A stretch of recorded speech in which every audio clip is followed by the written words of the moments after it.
On va ouvrir la Bible ensemble dans le psaume 33. Psaume 33.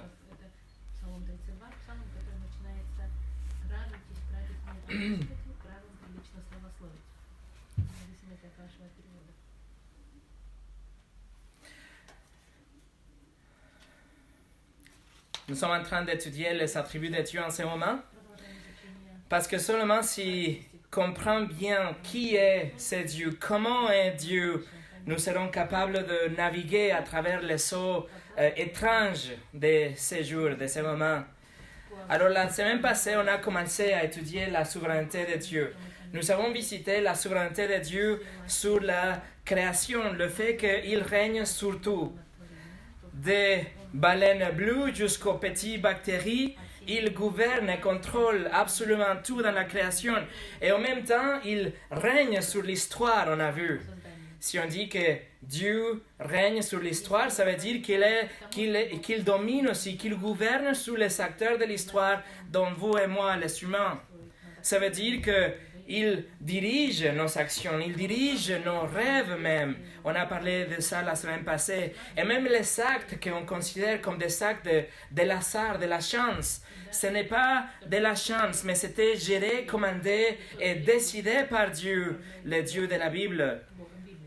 Le Dieu de la Bible, il ne gouverne pas comme le président. Ce n'est pas comme le monarque d'un pays. Le président, la reine, le roi, ils sont tout simplement des leaders qui organisent, qui dirigent, qui mettent en place des actions, ils fixent des objectifs pour le pays. Et en même temps, il espère, il souhaite bien que les parlements et les gouverneurs et la chambre le Sénat, etc., que tous les juges, les maires et aussi que toute la population du pays, ils vont tous être d'accord avec le plan de gouvernement, le plan du président, qu'ils vont tous tirer dans la même direction et ainsi le président il va pouvoir obtenir ou atteindre ses objectifs. Ce n'est pas comme ça avec Dieu. Il n'y a pas de chambre de représentants, il n'y a pas de Sénat, il n'y a pas de conseil départemental avec Dieu. Il n'y a pas de partis politiques qui vont essayer de pencher la balance d'un côté ou de l'autre. Il n'y a pas de sélection qui vont faire que Dieu pense et médite et considère, que révise son plan de gouvernement pour pouvoir gagner des électeurs pour la prochaine élection. C'est pas comme ça. Avec Dieu, il n'y a pas de rébellion qui vont essayer occuper le gouvernement avec un coup d'État ou quelque chose comme ça. Il n'y a pas de compagnie, il n'y a pas de banque, il n'y a pas de lobbyistes qui vont faire des pressions dans les décisions de Dieu. Et il n'y a pas de limite, de frontières, de juridiction où on peut dire le gouvernement de Dieu s'arrête là. Il n'y a même pas de temps où les décisions de Dieu ne s'appliquent pas. Il n'y a pas de force, il n'y a pas de destin, il n'y a pas de coïncidence qui va essayer de renverser les plans de Dieu.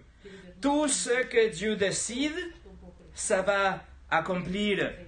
Dieu, en tant que le roi souverain, le Dieu souverain, il ne reste pas avec les bras croisés, juste en train de regarder comme le monde il tourne tout seul.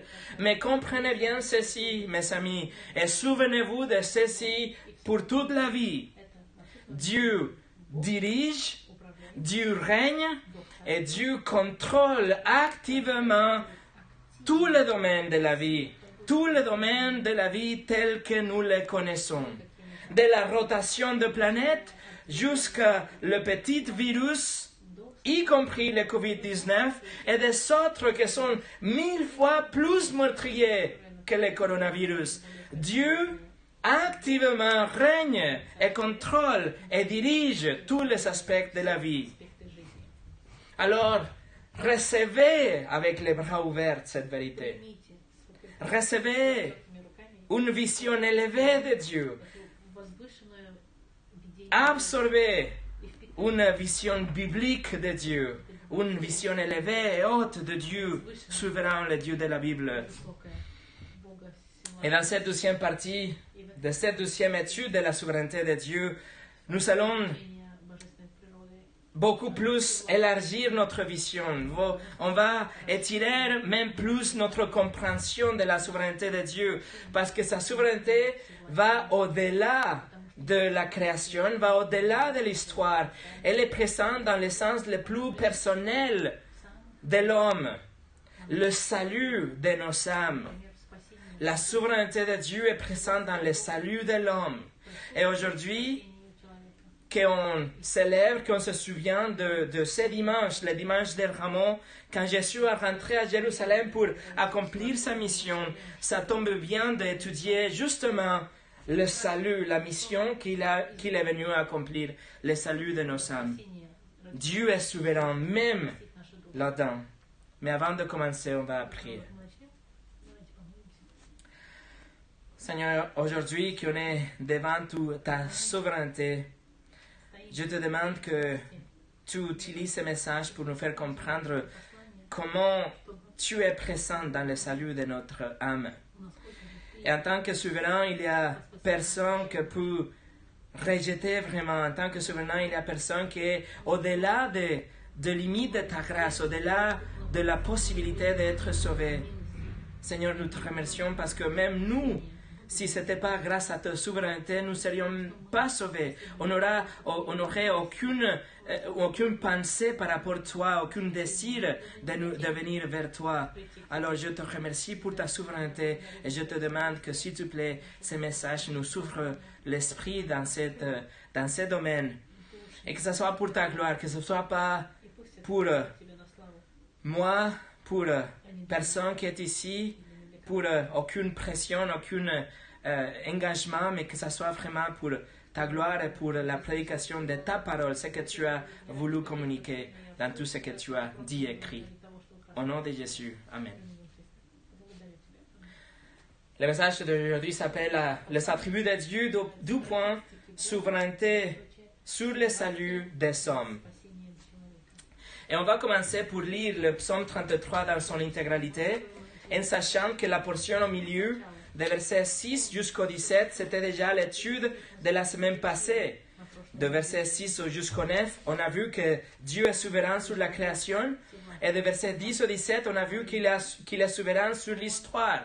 Notre objectif aujourd'hui serait donc versets 18 et 19, que ça va être juste un tremplin pour pouvoir aller étudier la souveraineté de Dieu. Et après, la semaine après Pâques, nous allons revenir pour étudier du verset 1 au 5 et 20 à 21. Et avec ça, on va avoir toute la souveraineté de Dieu et tout le psaume complet. On va lire tout le psaume pour commencer. Psaume 33. Juste, réjouissez-vous en l'Éternel. La louange convient aux hommes droits. Célébrez l'Éternel avec l'harpe. Louez-le sur le luth à 10 cordes. Chantez-lui un cantique nouveau. Faites retentir vos instruments et vos voix. Car la parole de l'Éternel est droite et toute son œuvre s'accomplit avec fidélité. Il aime la justice et les droites. La bonté de l'Éternel remplit la terre. Le ciel a été fait par la parole de l'Éternel et toute son armée par le souffle de sa bouche. Il amoncelle les eaux de la mer. Il garde les océans dans des réservoirs. Que toute la terre craigne l'Éternel, que tous les habitants du monde tremblent devant lui, car il parle et la chose arrive. Il ordonne et elle existe. L'Éternel renverse les plans des nations, il anéantit le projet des peuples, mais les plans de l'Éternel subsistent éternellement, et le projet de son cœur de génération en génération. Heureuse la nation dont l'Éternel est le Dieu. Heureux le peuple qu'il choisit comme son héritage. L'Éternel regarde du haut du ciel, il voit tous les hommes. Du lieu où il habite, il observe tous les habitants de la terre. Lui qui a façonné leur cœur à tous, il est attentif à toutes leurs actions. Ce n'est pas une grande armée qui sauve le roi, ce n'est pas sa grande force qui délivre les guerriers.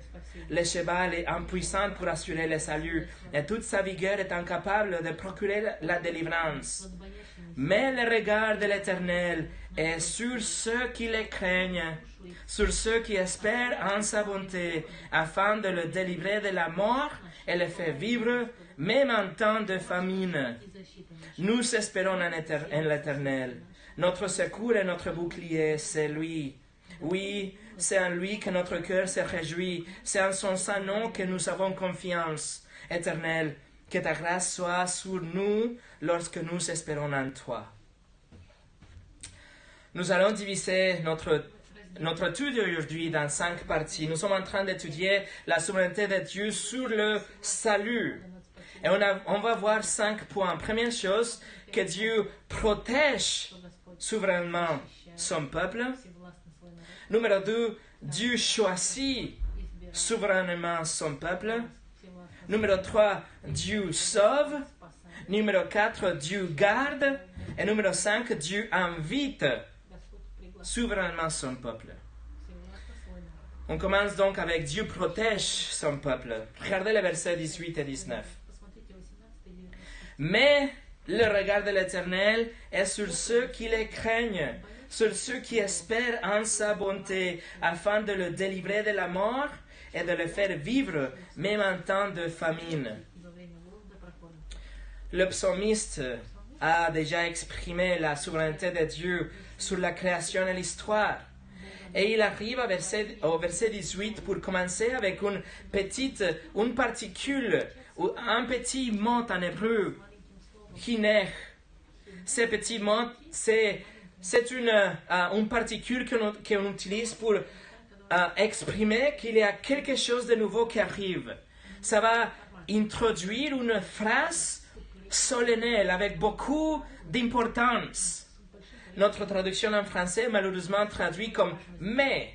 Mais ce n'est pas un simple « mais », c'est plutôt quelque chose qui a l'intention d'attirer l'attention du lecteur. Celui qui va lire, elle arrive à ce mot et il va s'arrêter et il va dire « Ah, je dois faire attention ».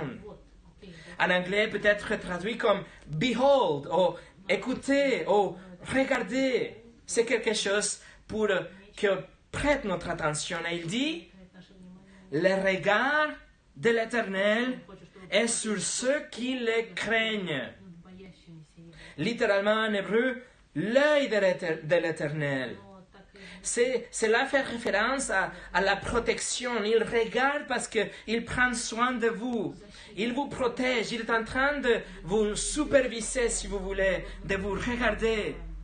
Ça veut dire que Dieu est directement impliqué avec la vie de l'homme, avec l'affaire de l'homme pour le protéger.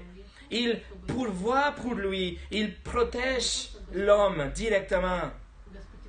Mais tel privilège est limité seulement à ceux qui les craignent, selon le verset 18. Le regard de l'Éternel est sur ceux qui les craignent. Alors la question est, qui sont ceux qui craignent le Seigneur?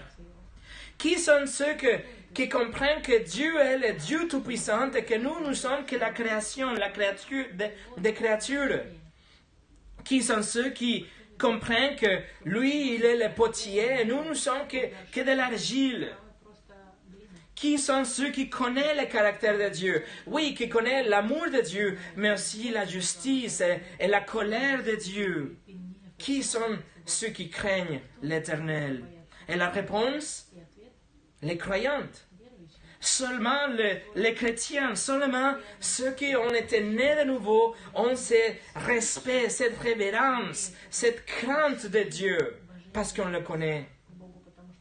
Dans le livre de Job, on trouve une phrase similaire. Job 36:7 nous dit « Dieu ne détourne pas les yeux des hommes justes. Il regarde les hommes justes. Il protège. Dieu a son regard protecteur sur tous ceux qui le craignent dans le verset 33 de Psaume 33. Et aussi dans le livre de Job, ses yeux, son regard, c'est sur le juste. Alors ceux qui le craignent, ce sont ceux qui sont justes. Ceux qui ont été justifiés, pardonnés. déclarés innocents, même si on était coupable, même si nous sommes coupables. Dieu déclare juste à tous ceux qui viennent à lui. Alors, qui sont ceux qui les craignent? Réponse les chrétiens. Deuxième partie de verset 18. Sur ceux qui espèrent en sa bonté. Malheureusement, notre traduction en français, Louis II 21, traduit ces mots comme sa bonté, mais en vérité, c'est un mot très spécial en hébreu. C'est le mot que ça veut dire l'amour inconditionnel de Dieu. C'est pas sa bonté. C'est l'amour parfait de Dieu. Le mot chesed en hébreu. Faire référence à cet amour parfait, l'amour personnel, l'amour infini de Dieu. On vient de chanter tout à l'heure, l'amour de Dieu est infini. On parle de cet amour parfait, en anglais, steadfast love, l'amour qui ne change jamais, qui ne finit pas jamais. Alors, qui sont ceux qui possèdent l'amour parfait de Dieu? Qui sont ceux qui ont la joie de dire « Dieu me aime » ? Qui sont ceux qui ont leur espoir dans l'amour parfait de Dieu et ailleurs, par ailleurs, l'amour de Dieu est exclusif pour ces groupes de personnes. Qui sont ces groupes de personnes? Le verset 18 parle de vous et de moi. Le verset 18 parle des chrétiens parce que nous, on fait confiance à l'amour infini et l'amour parfait de Dieu. C'est seulement Dieu qu'on peut profiter et qu'on a vraiment la connaissance de l'amour parfait de Dieu. Et on sait que grâce à cet amour, il va délivrer notre âme dans le futur. C'est ce qu'on trouve dans le verset 19. Afin de les délivrer de la mort et de les faire vivre, même en temps de la famine. Verset 19. Alors Dieu est souverain sur le salut. Dieu est celui qui contrôle le salut de l'homme. Dieu est celui qui délivre avec puissance l'âme de quelqu'un qui est mort pour le rendre vivant, pour qu'il ne soit pas condamné, mais qu'il passe l'éternité dans le paradis avec lui.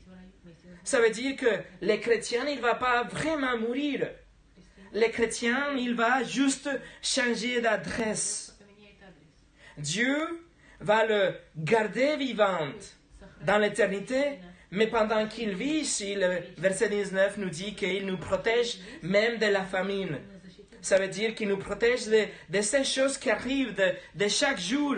Mais bien sûr, la chose la plus importante est qu'est-ce qui se passe après la vie ou après la mort. Alors la question est, comment on peut appartenir à ces gens? Comment on peut faire partie de ce peuple de Dieu, le peuple de Dieu qui est protégé de la mort, qui est protégé de la famine, qui reçoit l'amour parfait de Dieu, que le regard de Dieu est sur ce peuple? Comment on peut appartenir à ce peuple? Qu'est-ce qu'on doit faire? Combien d'argent on doit donner à la Croix-Rouge? Ou combien de religions on doit faire pendant notre vie? Ou combien de prières on doit offrir dans notre enfance? Ou combien de kilomètres il faut parcourir en tant que pèlerin pour aller quelque part et gagner le droit d'appartenir au peuple de Dieu? Où on peut télécharger le formulaire? Quelle est l'adresse pour envoyer la demande? Comment on peut obtenir le certificat d'adoption de devenir un enfant de Dieu? La Bible est claire qu'il n'y a rien qu'on peut faire pour le mériter. La Bible est claire que Dieu le donne comme un cadeau. Dieu donne le droit d'adoption. Dieu donne le droit d'être pardonné gratuitement à tous ceux qu'il veut. Ça veut dire que Dieu, d'une façon ou autre, il choisit son peuple. Et cela nous amène au point numéro 2. Dieu choisit souverainement son peuple. Et pour ça, je vous invite à aller à Éphésiens chapitre 1. Le livre de Éphésiens chapitre 1.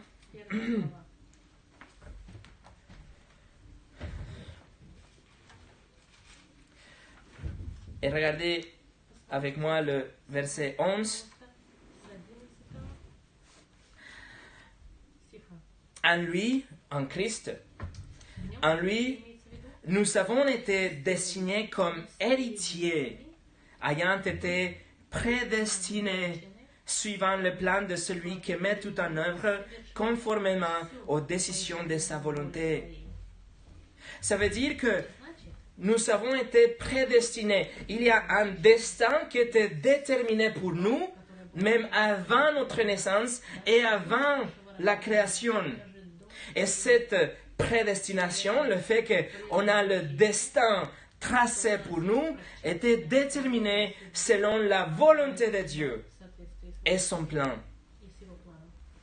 Regardez le verset 4 et verset 5 juste pour un moment. En lui, Paul écrit en Christ, en lui, Dieu nous a choisis avant la création du monde pour que nous soyons saints et sans défaut devant lui. Dans son amour, il nous a prédestinés à être ses enfants adoptifs par Jésus-Christ. C'est ce qu'il a voulu dans sa bienveillance. Ça veut dire encore une fois que avant la création, Dieu avait déjà décidé le destin pour son peuple, pour les gens qu'il allait choisir. C'est-à-dire que de la masse de l'humanité, de la masse de milliards de personnes, Dieu a sélectionné nombreux. Il a sélectionné ce groupe de personnes pour leur adoption, pour qu'ils soient adoptés dans la famille de Dieu, pour la sanctification, pour être aimés par lui. Dieu a choisi parce qu'il a tout simplement voulu. Il a pris la décision lui-même. Il a pris la décision selon sa propre volonté. Il n'était pas influencé il avait la pression de quelqu'un ou quelque chose. Il a tout simplement choisi. Et il y a des gens qu'il a élus. Après, il a eu un plan. Il a un plan pour chacun de ces personnes. Et il y a un plan pour que le destin de chacun de ces personnes soit garanti, c'est-à-dire qu'il soit sauvé, qu'il aille au paradis pour l'éternité. Dieu a activement choisi, avant la fondation du monde, à tous ceux qui vont se repentir et qui vont avoir la foi en Christ. Son choix était souverain. Son choix était indépendant de toute influence humaine, indépendant de tout mérite, de toute valeur ou toute qualité humaine. Il a tout simplement choisi. Et ça, c'est naturel. Et c'est même logique si on comprend que Dieu est absolument, complètement souverain sur tout. 100% de tout l'appartient. Et il est souverain sur toutes les choses. Ou encore, lorsqu'il s'agit du salut, vous pensez que Dieu est confronté à un mur qu'il ne peut pas faire tomber? Vous pensez que lorsqu'il s'agit au salut, il existe une limite pour la souveraineté de Dieu, où l'homme doit dire « jusque-là, Dieu, à partir de là, c'est moi le roi ». Ou quand il s'agit de salut, vous pensez qu'il y a une brèche quelque part dans la souveraineté de Dieu pour que l'homme puisse se rendre lui-même souverain? Est-ce qu'il y a une clause dans la description du travail de Dieu qui dit qu'il n'est pas souverain sur le salut de l'homme? Non. Si Dieu est souverain sur tout, il doit être souverain sur le salut des hommes.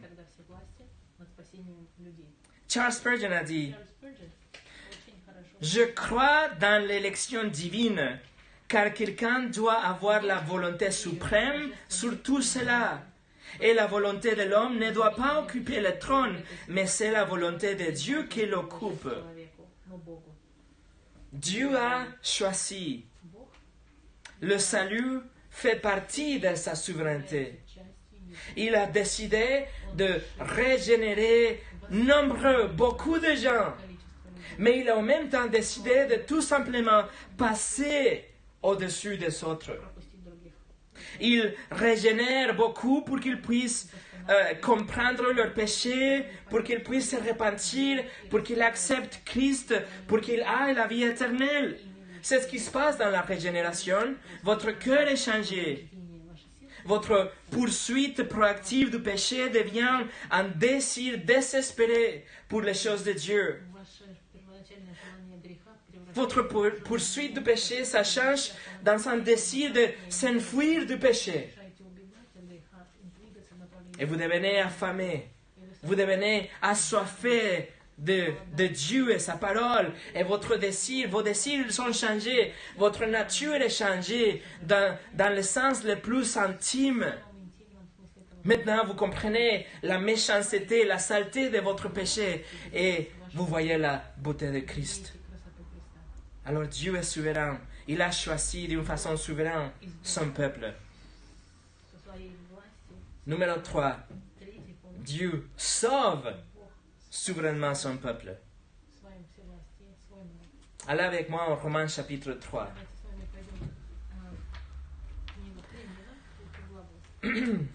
Dieu doit être souverain, non seulement parce qu'il est souverain sur toutes les choses, mais il doit être souverain aussi parce que l'homme est incapable en lui-même de s'approcher de lui.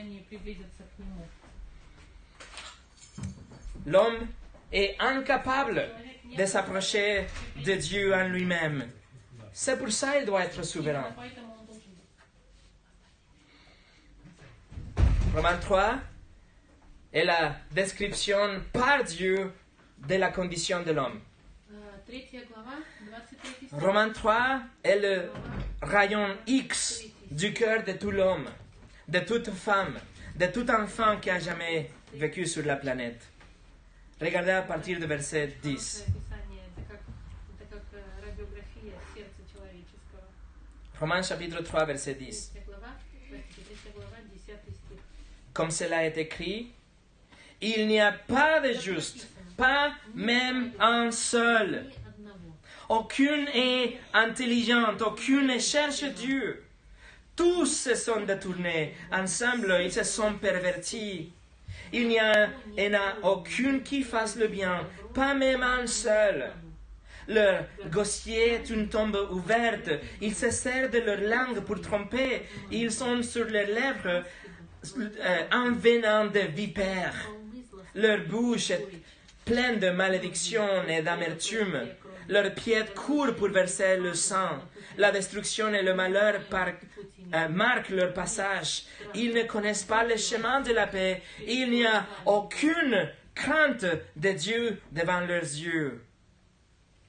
Aucune crainte de Dieu. Et vous vous souvenez le psaume 33? Les yeux de Dieu sont sur ceux qui craignent Dieu. Mais ici, il nous dit qu'il n'y a aucune qui craint Dieu. C'est-à-dire qu'il y a un groupe qui a été changé. Il y a un groupe en dehors du monde qui cherche Dieu parce qu'il a été changé. Romains 3 nous dit qu'aucune ne cherche Dieu. Si ce ne serait pas grâce à son pouvoir souverain, vous ne croiriez pas en Dieu. Vous ne penseriez même pas au Dieu de la Bible. Vous ne serez pas capable de voir les choses de Dieu, d'apprécier ou accepter les choses de Dieu. 1 Corinthiens 2,14 nous dit, l'homme naturel n'accepte pas ce qui vient de l'Esprit de Dieu, car c'est une folie pour lui. Il est même incapable de le comprendre, parce que c'est spirituellement qu'on en juge. Mes amis, la souveraineté de Dieu sur le salut, ce n'est pas de mauvaises nouvelles. C'est la meilleure des nouvelles. Si ne c'était pas grâce à la souveraineté de Dieu, personne dans la planète, personne dans l'histoire de l'humanité serait sauvé. Je suis reconnaissant qu'il sauve souverainement. Qu'il sauve. C'est grâce à ça que tous les gens qu'on voit aujourd'hui, qu'on pense qu'ils n'ont pas de chance pour venir à Dieu, ils ont de la chance parce que Dieu est souverain. C'est pour ça que le pire des pécheurs aujourd'hui peut être sauvé. Parce que Dieu est souverain. Si on le laissait juste à la décision de cet homme, il ne serait jamais sauvé. Mais Dieu sauve d'une façon souveraine. Spurgeon a dit, si nous sommes livrés à nous-mêmes, le chemin qui mène à l'enfer serait un choix tout naturel pour nous. Tout comme un objet inanimé dévale la pente au lieu de se mettre à la remontée. Dieu sauve, c'est une réalité. Dieu sauve d'une façon souveraine, mais il ne sauve pas tout le monde. C'est évident. Contraire à ce que les universalistes disent, la Bible est claire que pas tout le monde sera sauvé. Il y a un enfer qui est prêt. Il y a un enfer qui va à recevoir à tous ceux qui ne seront pas sauvés comme un lieu de tourment. Il y a un enfer qui va recevoir à tous ceux qui ne seront pas chrétiens à la fin. Jésus a dit dans Matthieu chapitre 7, verset 13, Jésus a dit, « Entrez pour la porte étroite. » Il a dit, en effet, large est la porte, spacieux le chemin menant à la perdition. Et il y en a beaucoup qui entrent par là. Mais étroite est la porte, resserré le chemin menant à la vie. Et il y a un peu qui le trouvent. En Luc 13, quelqu'un lui dit, « Seigneur, n'y a-t-il que peu de gens qui soient sauvés ?» Jésus répondit, « Efforcez-vous d'entrer par la porte étroite. En effet, je vous le dis, beaucoup chercheront à entrer et ne le pourront pas. » C'est clair que le salut n'est pas pour tout le monde.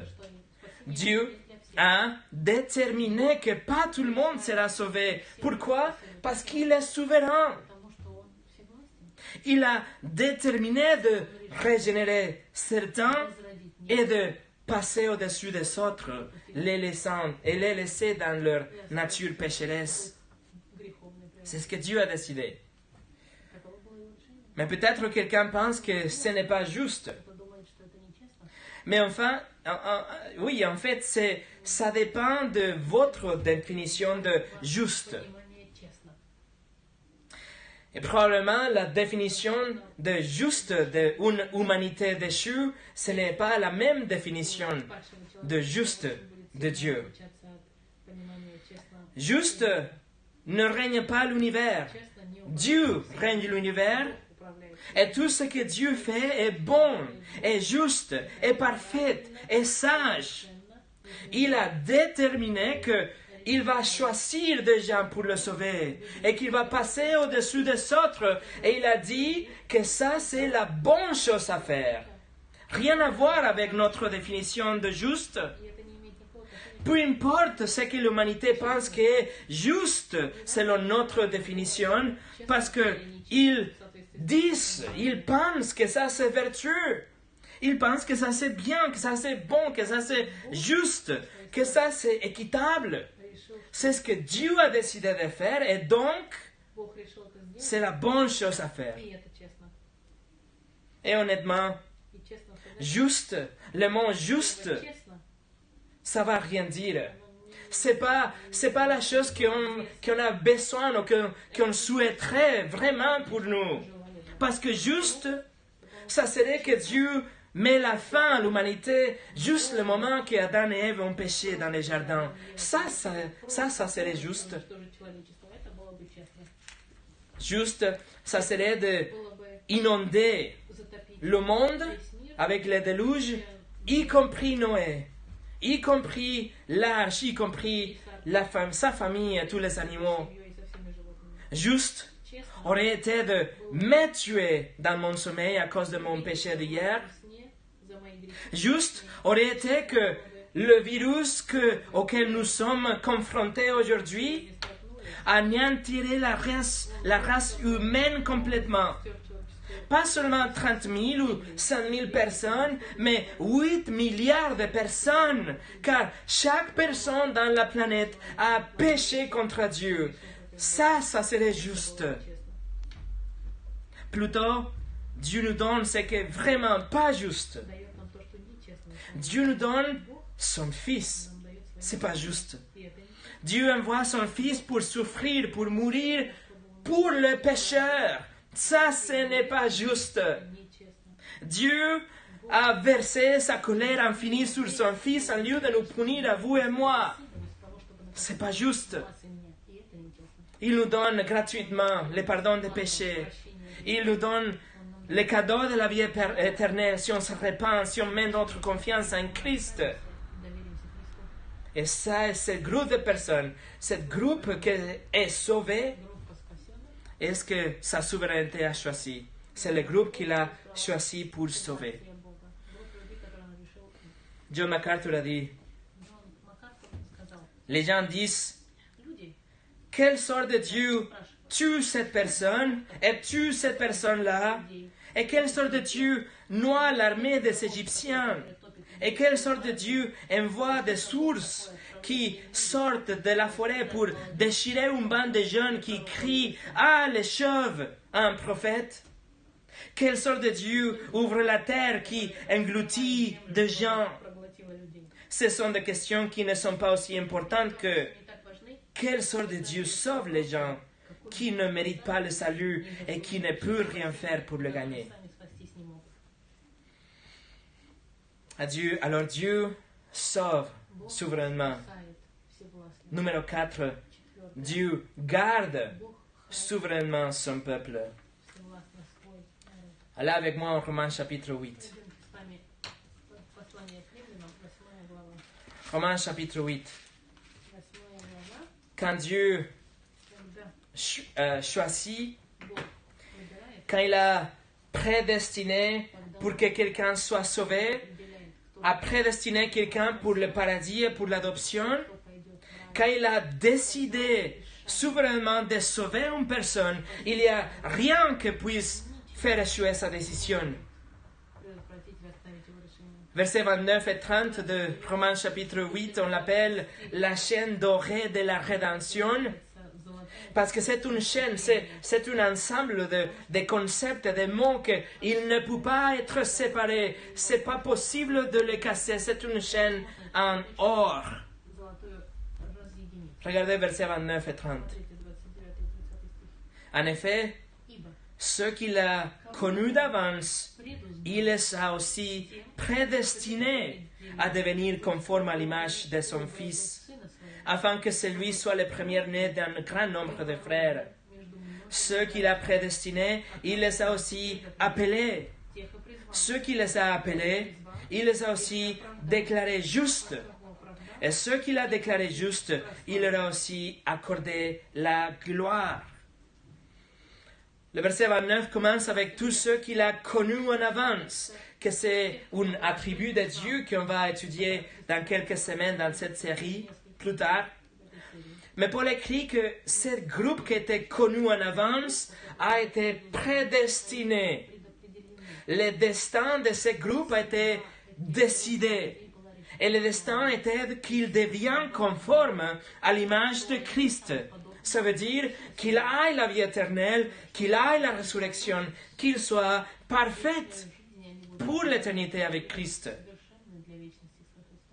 Dans le verset 30, nous avons ceux qui ont été prédestinés, que c'est le même groupe de personnes qui étaient connues en avance dans le verset 29.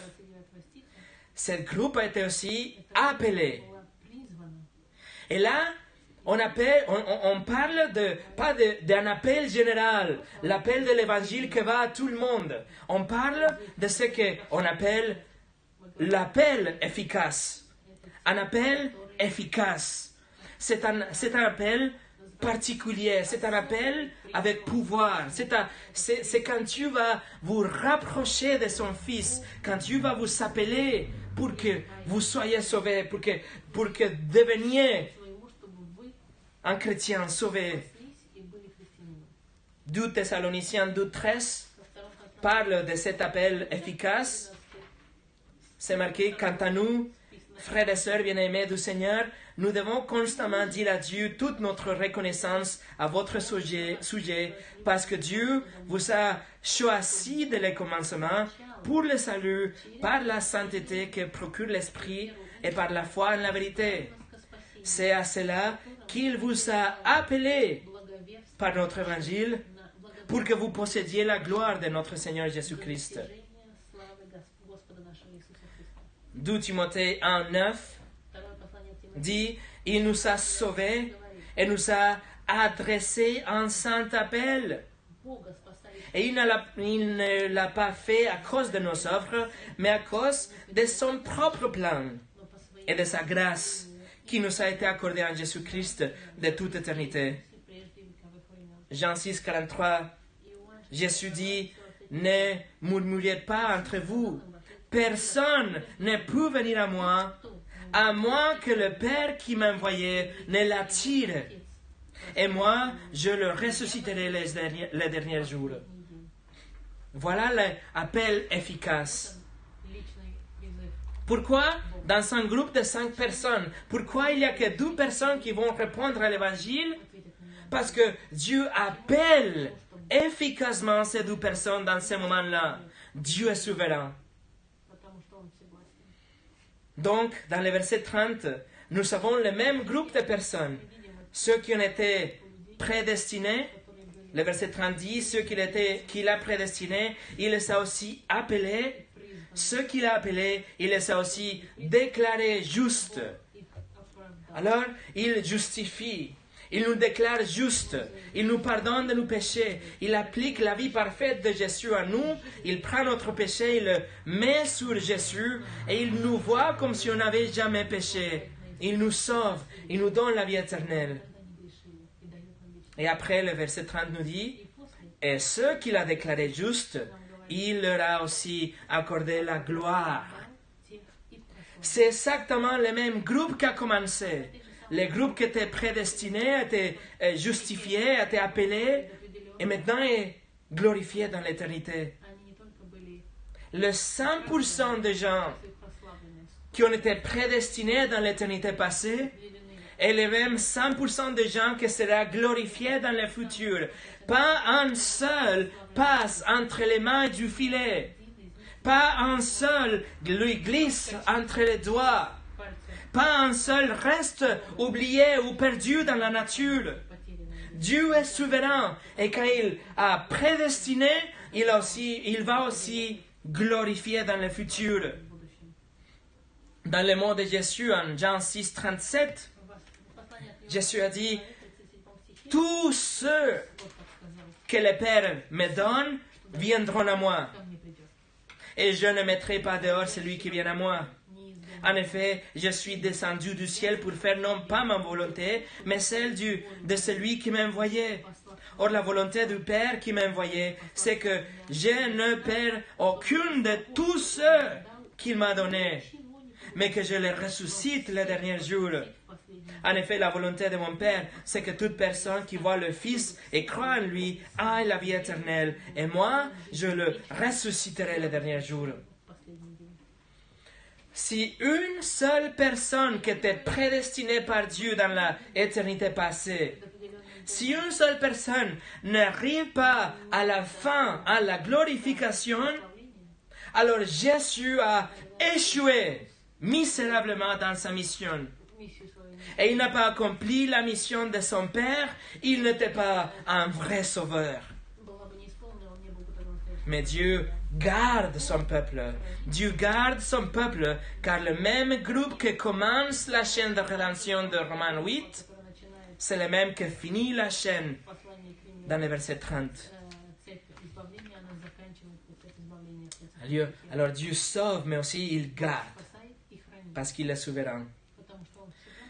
Et pour finir aujourd'hui, numéro 5, Dieu invite souverainement son peuple. En même temps qu'on voit clairement que Dieu est souverain dans le salut des hommes, La Bible reconnaît que les pécheurs, ils sont responsables aussi pour accepter ou rejeter l'Évangile. Il y a une tension entre ces deux concepts. Il y a une tension que nous ne pouvons pas harmoniser dans notre tête, dans notre esprit. Mais c'est réel. La Bible apprend que Dieu est souverain, mais que l'homme est responsable. Comment ça marche? Nous ne pouvons pas le comprendre. C'est au-delà de notre compréhension, mais c'est réel et parfait parce que Dieu l'a déterminé comme ça. Juste pour vous donner un exemple. Allez au Romains chapitre 9. C'est le chapitre le plus dramatique qui parle de l'élection souveraine de Dieu. Regardez le verset 10 au 18. De plus, tel a aussi été le cas pour Rebecca, qui a eu des enfants d'un seul homme, notre ancêtre Isaac.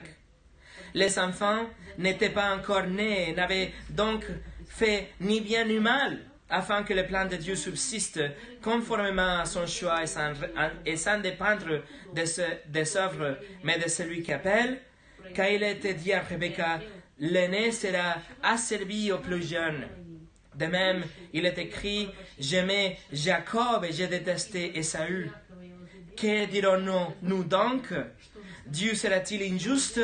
Certainement pas. En effet, il dit à Moïse, je ferai grâce à qui je veux faire grâce, et j'aurai compassion de qui je veux avoir compassion. Ainsi donc, cela ne dépend ni de la volonté, ni de l'effort de l'homme, mais de Dieu qui fait grâce. L'Écriture dit en effet au Pharaon, voilà pourquoi je t'ai suscité.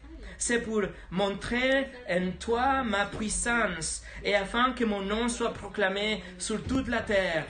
Ainsi, Dieu fait grâce à qui il veut, et endurcit qui il veut. Le choix souverain de Dieu est clair dans ces versets. Nous ne pouvons pas échapper le choix, la souveraineté de Dieu dans le salut. Mais en même temps, regardez le chapitre suivant, le chapitre 10.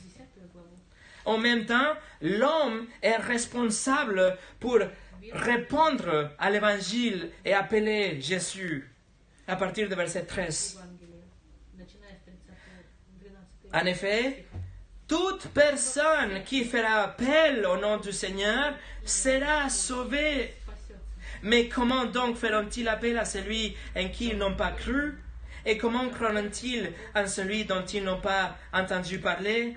Et comment entendront-ils parler de lui si personne ne l'annonce? Et comment l'annoncera-t-on si personne n'est envoyé? Comme il est écrit, qu'ils sont beaux les pieds de ceux qui annoncent la paix, de ceux qui annoncent de bonnes nouvelles. Alors nous sommes les moyens pour que les gens écoutent l'Évangile. L'Évangile doit être proclamé et l'Évangile c'est le moyen que Dieu utilise pour sauver ses élus, pour appeler ses élus, son peuple. Alors Dieu choisit d'une façon souveraine, mais il nous commissionne à prêcher l'Évangile, et une fois que nous on partage l'Évangile, les élus entendent l'Évangile, et ils se répandent, et ils croient en Jésus. Dieu aimait des livres, une invitation à tout le monde. Il appelle à tout le monde. Il invite à tout le monde à appeler en Christ.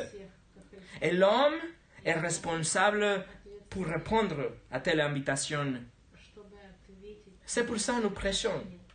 C'est pour ça que nous partageons l'évangile avec les autres.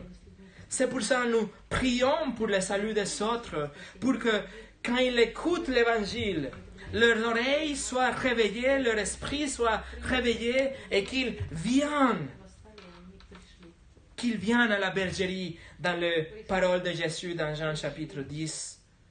Dieu est souverain, absolument souverain sur le salut, mais l'homme est responsable. Il invite tout le monde à écouter. Mais il a déjà choisi ceux qui vont répondre. Les deux vérités sont réelles. Nous ne pouvons pas les réconcilier vraiment, mais ils sont réels. Et cette invitation, l'invitation à croire est ouverte aujourd'hui. L'invitation à répondre est là aujourd'hui. Venez à Christ. Reconnaissez votre péché, détournez-vous de vos péchés et placez-vous votre confiance en Christ et il va vous pardonner. Si vous venez, est-ce parce qu'il vous a choisi. Il va vous donner un nouveau cœur, mais il faut venir. Il faut se repentir. Il faut croire. Et vous savez quoi? Psaume 33 qu'on a lu au début. Son œil, son regard sera sur vous, sur votre vie. Il va vous protéger. Il prendra soin de vous. Son amour infini sera versé sur vous et il va vous amener à l'éternité comme un fils d'adoption. Dieu est complètement souverain pour le salut. Il est souverain dans la création, souverain dans l'histoire, souverain sur le salut des hommes. Et la semaine prochaine, nous allons voir la réponse de l'homme à telle réalité. Comment la souveraineté de Dieu dans tous ces domaines doit affecter notre vie aujourd'hui et présente. La semaine après Pâques, on va voir la réaction de l'homme à la souveraineté de Dieu. Le Dieu souverain, le seul vrai Dieu, le Dieu qui sauve avec puissance, le Dieu qui garde à tous ceux qu'il sauve, le Dieu de la Bible. Mes amis, voici votre Dieu, voici le Dieu souverain sur le salut de l'homme. Prions.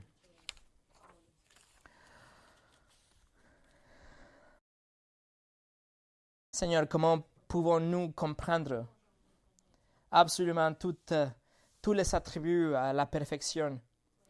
Comment on peut comprendre ton indépendance qu'on a déjà étudiée? Comment on peut comprendre ton omniscience qu'on va étudier après? Comment on va comprendre le fait que tu es infini? Comment on peut comprendre que tu es souverain et quand même tu nous dis que nous sommes responsables pour accepter ou rejeter l'Évangile? Nous ne pouvons pas comprendre aucune de ces choses à la perfection, mais on les étudie parce qu'ils sont réels. Et nous te remercions, Seigneur, que tu es souverain.